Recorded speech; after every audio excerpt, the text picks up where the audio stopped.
one of my basic rules I train people on is control your environment. Always control your environment. And if you're an MC, your environment is mainly the people in the room. Absolutely. Your job will suck. You will have a terrible experience as the MC. The audience will not have any fun if you let the environment be what it's going to be. Because they walk in with their own problems, their own hopes, their dreams. Whatever happened in the morning, they have to clear that aside to be present in that room. And that's your job as the MC, is to say, how do I get their attention and get them present? I have to change their state from wherever they were before to wherever they are now. And it typically comes through some movement, some body stuff. So I get them up, I get them moving, get them cheering. And the practice, because I want them to welcome speakers a certain way. Right. So you got to practice it. It's that conditioned response, because like you said, by speaker 2 or speaker 3, they know what's going to happen. They stand up. And then day 2, they forget, because human beings are like goldfish. Our brains reset every 27 minutes.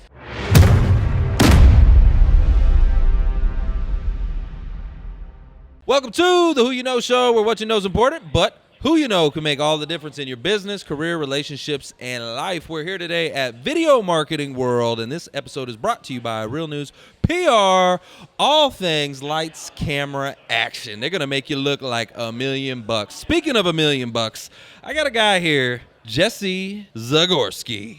And let me tell you, this man, he's an MC, and not only is he a professional MC, he's Video Marketing World's superstar. He's actually my replacement from last year. They fired me. They got rid of me so quick and hired the real deal Holyfield right here in front of me. And Jesse's also a trainer and coach, an organizational builder in the real estate industry. And so I'm super excited to have you here to get to learn from a real master Jedi MC. Welcome to the stage. Now you're cracking me up, man. I thought maybe we could start like a beef, like a rumble. You're like, so by the way, now that you're on camera. Yeah, you suck. No, I'm just kidding. No. It's so cool. But last year I was invited. Scott invited me to MC, and I was terrified. Never done that before. But I immediately just said yes, because I know that. Because you say yes, because that's what you do. Well, that's what you do. Say yes. An invitation is an indication of a qualification, right? So he invited me. I knew that, hey, he saw something in me that I didn't know what I saw, so let's go. Yep, that's it. Right?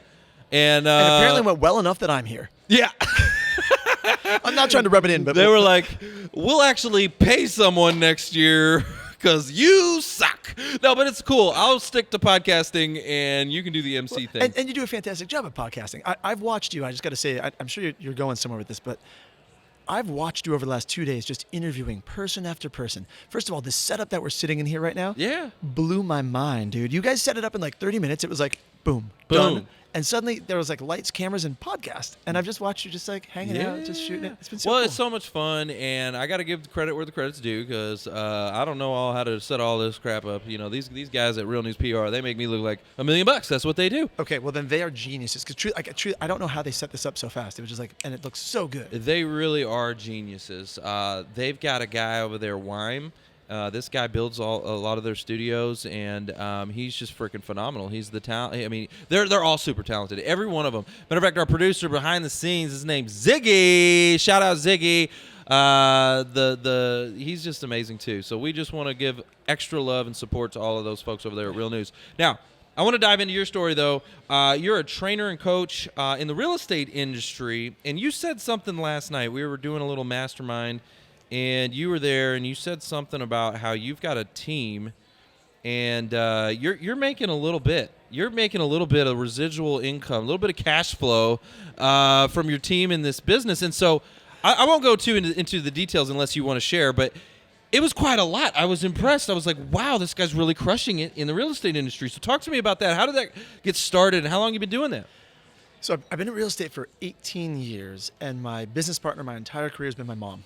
So I'm a certified mama's boy. Like mic drop. Let's go. I am. I'm a mama's boy, and we ran our own brokerage. I was a sales trainer. I've been an agent, like normal buyer seller stuff. But over the years, I just developed a skill set for training agents, and then I fell into a platform which is called eXp Realty, and I started to be able to use my talents to train agents and recruit people in, and basically became an organization builder. So instead of doing everything myself, using a little bit of leverage, which is something I've been obsessed with probably my entire adult life. And we can talk about living in Thailand and leverage that took to do that. You don't even know that yet. Wow, I don't know anything about you. Yeah, dude. I took a year off life I didn't carry a cell phone for an entire year. Dude. I came back with more money than I left with, and I lived in Thailand for a year. Dude, so let's go. Okay. Let's roll, man. Right, Forget this. Let's turn the cameras off. Turn all the, let's go. No, so EXP? EXP. So I They have a model there. They have a model, yeah. And without going into sales pitch mode, but it's Yeah. It's changing the real estate industry. No, actually, EXP is one of our partners. Cool. Shout out to 𝗟𝗚𝗕𝗚𝗕. I'm sure you know her, Absolutely. right? Elena and Grant have both been on the show, and so yeah, they're one of the partners of the Who You Know show. So then your listeners know exactly what I'm talking about. Yeah, If they haven't, they absolutely. can go check out those episodes. But it's a way to put some leverage into the real estate industry for agents. And so I dove into that 3.5 years ago and started just I personally brought in 39 agents that turned into a group of 1,100 agents. Holy So smokes! I own a brokerage. I'm putting it in quotes in case someone's listening to the podcast only, right? Right. Watch the video. We're pretty fun looking. Anyway, quotes. Well, actually, hold on. Sidebar to that. Yep. If you're listening to the podcast and maybe you're on like Apple and you're on one of these other, go to Spotify. Guess what? They got video podcasts, so you can watch and listen. Right? Good Like plug. that? Absolutely. Anyway, go ahead. I love the time. You're a pro. You're a total pro. So here's the thing. I say brokerage. I own a brokerage of 1,100 agents. I used to own a real brokerage in San Diego of 41 agents. I had way higher expenses. I didn't sleep much. I had all sorts of phone calls and texts at all hours of the night. I now have 1,100 agents in my organization. It's legally not a brokerage, but I get paid the same way a broker does. I make way more money now. I take every Friday off. I work no nights, no weekends. I hang with my kids, pick them up from school most days of the week. I mean, Dude, life by design. You got a maiden shade sipping lemonade, man. That's all I'm saying. No, seriously, because I heard you talking last night, and I was like, wow, okay, that's pretty interesting. So, because I'm in financial services, you're in real estate business, so I have some questions specifically, if that's okay. Absolutely. So in the real estate industry, how much is there a lot of regulation, red tape? Is there any kind of compliance? Is it like hard to market? Because I see real estate agents, if I understand, it looks like they're pretty fluid and they can market and they can do a lot of stuff. Is there Yes. any red tape, any handcuffs? Not in the same way that you have in financial services. Okay. Financial services is way more highly regulated because there's so much more potential for scam and frauds. Real Right. estate, there's some potential, but truly the biggest challenge with working with a realtor is just having someone who's a dum-dum. Oh, Okay. Because it's really easy to get a license. Let's face it. Like anyone can have a Yeah. license. And so, but other than that, and I'm making a joke, but there's lots of great realtors and lots of not so great realtors. So I would imagine mortgage though maybe more Mortgage regulation is far more highly regulated. because it's money. Correct. Realtors have some regulations around licensing and more it's fair housing, like anti-discriminatory laws, things like that. Oh, that you have. okay. Yeah, but sure. in terms of advertising as an agent, there really isn't as much regulation, especially on the recruitment or attraction side. There really isn't much, as long as you're being legal and ethical and you're not promising like, hey, come join my company, I'll give you a pony. And then you don't give them a pony, you get really, really frustrated realtors. Never promise Never ponies. promise ponies. Yeah. Hey, that's a mic drop. Hey, check it out. We're going to quote that later. Never promise ponies. Boom. By Jesse Zagorski. I Never love that. promise ponies. Never promise ponies. Yeah. That's almost got a little alliteration in it. Never promise ponies. A little bit. I like it. I like it. I'll go with it. So I think the reason why, actually I know the reason why you're a great MC is because your energy. Thank you. Your energy is through the freaking roof, man. Thank you. Right? And I so feel- that's what the MC's job is like zzz, like raise the energy, right? But it's so different because being on stage in front of a bunch of people, like now I'm in this chair, I feel very like now I'm just like relaxed. We're hanging out, Yeah. but I do. I was kind of bouncing when I first sat down, like, oh, let's go. Yeah, I've heard you up there on the stage, and yeah, man, you got it. You keep going. Like the Energizer Bunny, and that's what you got to do. You have to really enjoy talking and want to make yourself laugh, and you have to. Because people ask me as an MC, I've done it for enough years now. Do you get nervous before you go on? Honestly, not at all. On the MC part, I know if I'm going to entertain myself. If people connect with it, great. If I don't, you can't please everybody. Right. And so if you worry about that, I get more nervous when I do an actual, because I'm a trainer too. When I'm Yeah. going to present something that I haven't presented before, I'm a musician, I'm an actor, I do all sorts of stuff. Sure. When I'm doing something I haven't done 1,000 times, Right. that makes me nervous. Got it. But being an MC, I just get to go up there and be Yeah. hopefully charming. Yeah, and that's what it was for me last year. So I hadn't done it before. So Right. yeah, that I'm going to tell you right now, haunted me for, when I say haunted, pre-haunted. Okay, so even before the event, for about 3 or 4 months of straight, like I lost sleep. I thought about it a lot, man. I really did. I was like, I'd never, and so you know what really got me is I started to connect and speak and build some relationships with some other professional MCs. Mm-hmm. And there was this one guy named Sebastian. Talked with him, and he just did something over the phone, and he was just like improv doing what he would do. And I was like, oh my gosh, I can't do that. I'm like, you're a freaking pro. Like never, ever go talk to the pro before you go do it live, because you're just gonna screw yourself up. That's why I don't talk to professional MCs. I don't want to know what they really are supposed to do. I just do what I do. People always come up to me and they give me tips. They're like, you know what this guy did? And sometimes they're really great ideas. Oh, they were. And I will steal them and make them my own immediately. Yes. Right? Never give credit. No. The first time, give credit. The second time, just do it. And the third time, quote yourself. I think that's the rules. I think so. I don't know who got it from who. Either you got that from Chaz Wilson or he got it from you. Oh, I probably got it from Chaz, but yeah. I think he probably got. Maybe that's who I got it from. You just did it right now. No, seriously, because he told me that one time. Because he had a quote that I loved, and I told him, I was like, dude, I'm totally stealing your quote. And I told him, I'm like, I'm stealing your quote. Yeah. And it was, you don't need 1 million followers. Right. Jesus only needed 12. And I was like, dude, that's such a mic drop. I was like, I told him. I walked up and I was like, dude, I'm stealing that. And he's like, no, here's actually the way you do it. Right. And he gave me that formula that you just gave me right there. I probably got it from him then. I could only imagine. So my brain, just so you learn a little about me, my brain is a sponge of various things and quotes and things I've learned, and I probably don't have a single original thought in my head, and I'm okay with that. But I'm really good at smushing different thoughts together and coming out with something a little original, but everything's just a piece of things I've learned. Well, I mean, especially being an MC, you're hearing all these mic drop moments on stage, and you're hearing people say some really awesome stuff. Well, let's talk about that real quick. So at this conference, what has been maybe your most biggest takeaway or that mic drop moment or the aha for you as the MC? Biggest takeaway. So I'm a content creator also. I have like real estate training content. And so I'm sitting in the back taking notes just like I'm an attendee. Like as an MC, I'm listening for what are the emotional high points, the highlights, things I can work into the transitions. But as an attendee, I mean, Cody did a talk yesterday, Cody Warner, right? His name rhymes with honor. That's how I remember it, because he told me before I went on, he's like, don't screw it up or I'll kill you. No, he actually didn't say he's the nicest guy ever. But his talk, he gave 27 tips, 27 hacks on optimizing YouTube by data. Holy smokes. Did you hear Cody? No, Oh, check this out. Okay, so Cody is a extreme sport athlete. Oh. Like he's an self-described adrenaline junkie. And his topic title said, 27 data-backed tips to optimize your YouTube channel. And I'm looking at this going, are you highly analytical? And he said, no, not at all. I said, do you like numbers? He said, no, not at all. I said, okay, so what's going on? He said, I love the rush of data. The rush of data. That's exactly what I said. I was like, what? He said, when you really dive into the numbers and the analytics, it does something for you, because you can then take that and manipulate and persuade and go someplace new. And he's like, it's just like any extreme sport. I'm like, that's one of the coolest things I've ever heard. And his presentation was just, if anyone listening can get the recordings of Video Marketing World, like check out Cody's presentation. It was amazing. And so it was a lot of data points? But it wasn't data. It was backed by data, but it was more actionable, like really easy actionable strategies, ways to change the hook, the caption, the thumbnail, just really actionable things, but data backed. Yeah, and I know they'll be having the recording of this conference, guys. You can go check it out, I'm sure, on videomarketingworld.com, something like that. You can probably find it, but I know they'll have the recording available, which I'm going to need to check out, because I've just been interviewing this whole dang time. I haven't got to see any of the speeches.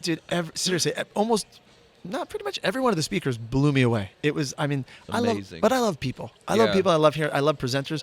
The way they curated this one, though, it was like, the level of the content, the level of the speakers, they went so deep, so fast, and there's so much strategy. It was awesome.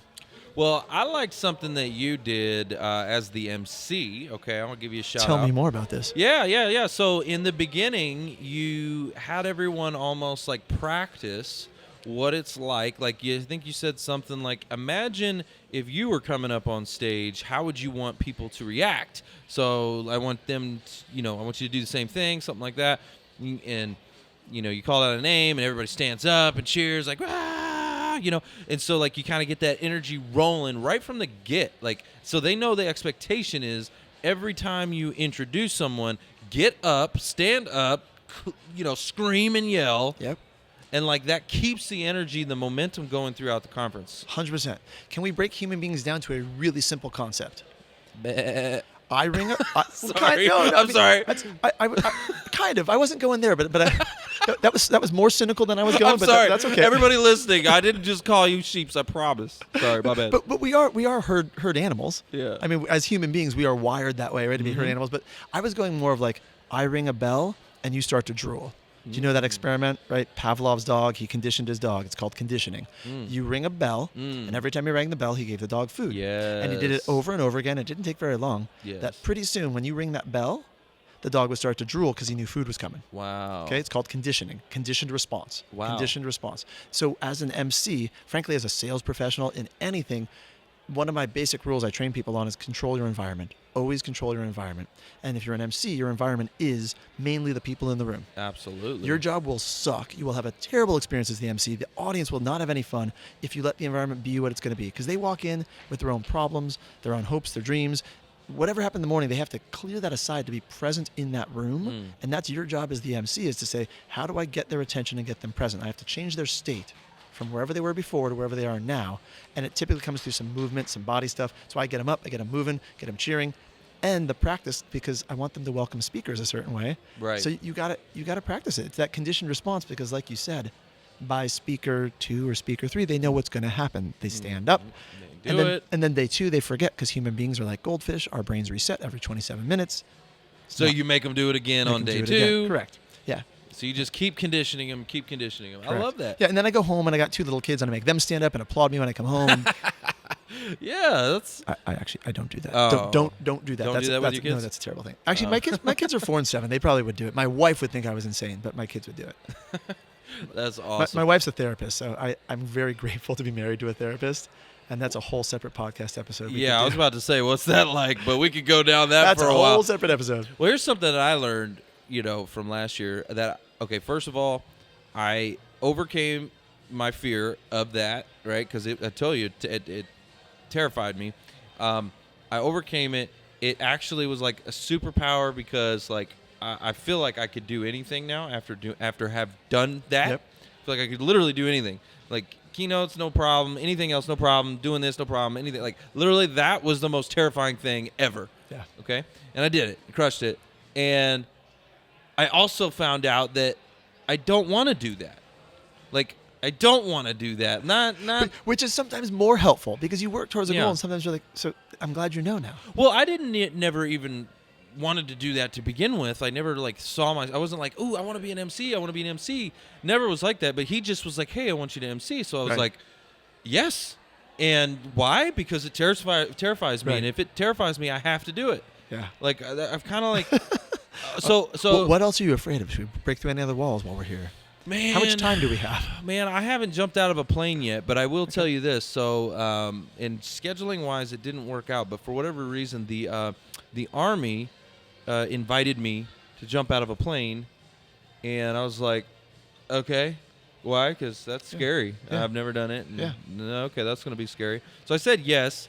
And then I can't remember what happened. There was a process, and I probably need to go back and pick that up, because I need to do it. And I don't mean to put you on the spot, but since we are recording this, Yeah. you realize there's more than one plane you could jump out of, right? Yeah. Like, you don't have to wait for the Army to go jump out of a plane. Right, You right. could find other planes Right. that have pilots Yeah. that would somehow let you open a door, which seems always like an insane thing. Why would you open the door of a perfectly good airplane? Sure. But they would let you do it. Yeah.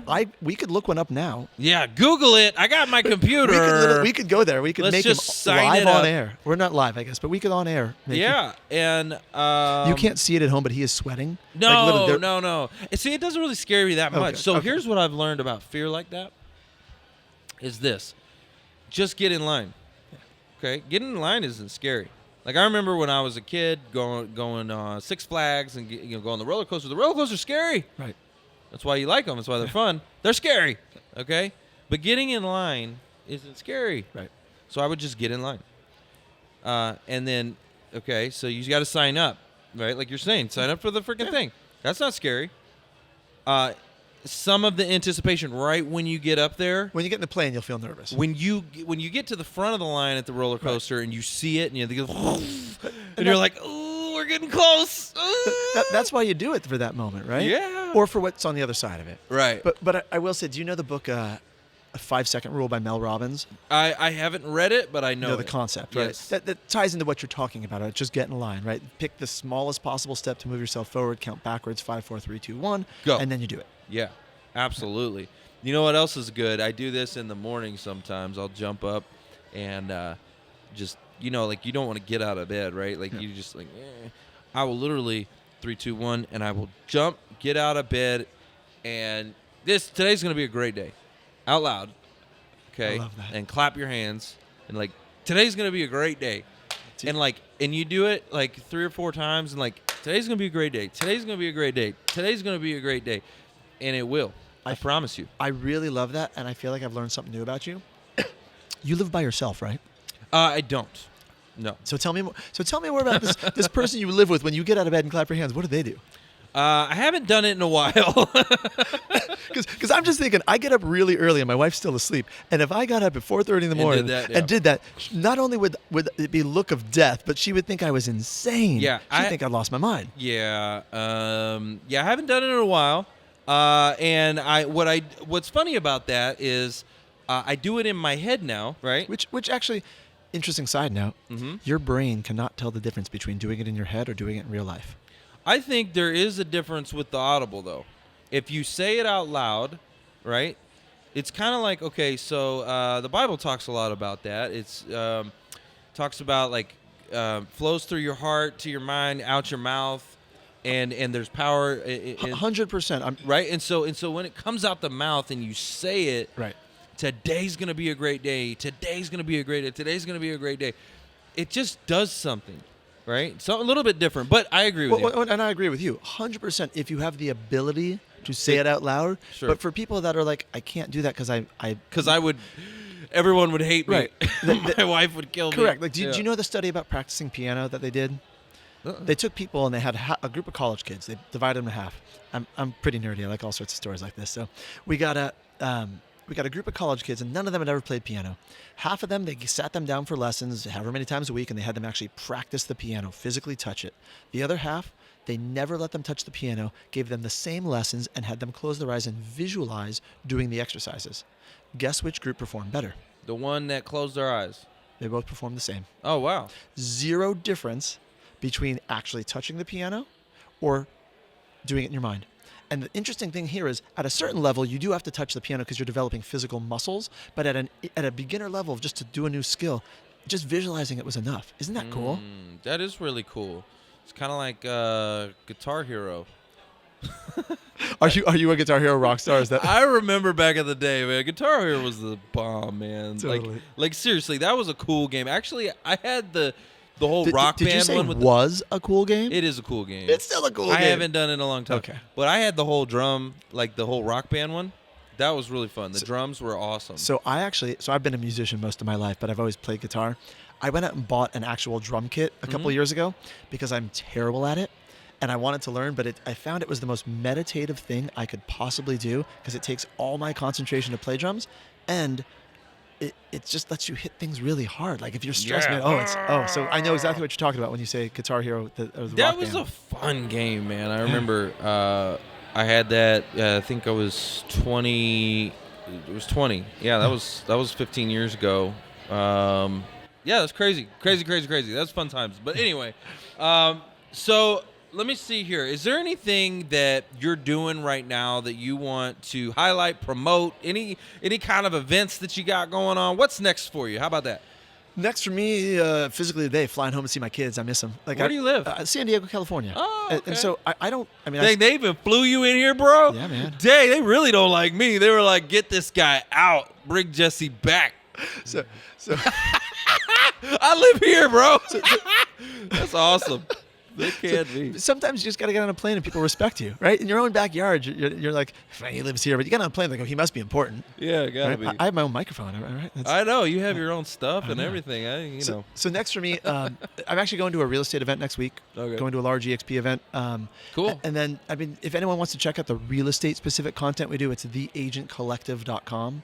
�theAgentCollective.com is, and they can find me on any social platform. But no, next for me is I'm going to keep just doing what I do, right? I love keep it, man. Connecting. Well, you have something that a lot of people are striving for. It's called financial freedom. I do. Okay, you have that. And so... Oh, yeah, we never covered that. It's deep six figures, by the way, in residual. I can say the amount, doesn't matter to me, but deep six figures in residual income. And I've been with this company for 3.5 years. Deep six figures, y'all. You hear it? Deep six figures residual. Just coming on in. I go to sleep, money come in. I wake up, money come in. I go vacation, money come in. That's what I'm talking about. Sounds like a song. It should be. I like it. Like, that should be listen, a new hit song. Money come in. You know what I'm saying? I'm not doing the beat, but No? I like it. I saw what you're picking up. I saw what you're picking up there. I'm not putting it down. I can't do it. You should play I the don't beatbox. drums, man. Oh, he can beatbox and that. Money come in. Yeah, money come in.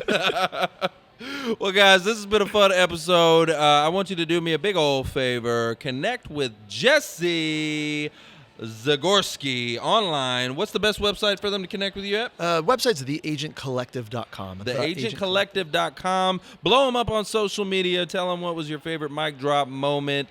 And, that's the show. It's all about who you know and a little bit of cash flow. Let's go. Thanks for listening to the Who You Know Show podcast. My name is Trevor Houston, and if you've enjoyed this episode, consider subscribing wherever you listen and leave us a positive review to help us keep the mics on in the studio. Until next week, that's the show. It's all about who you know.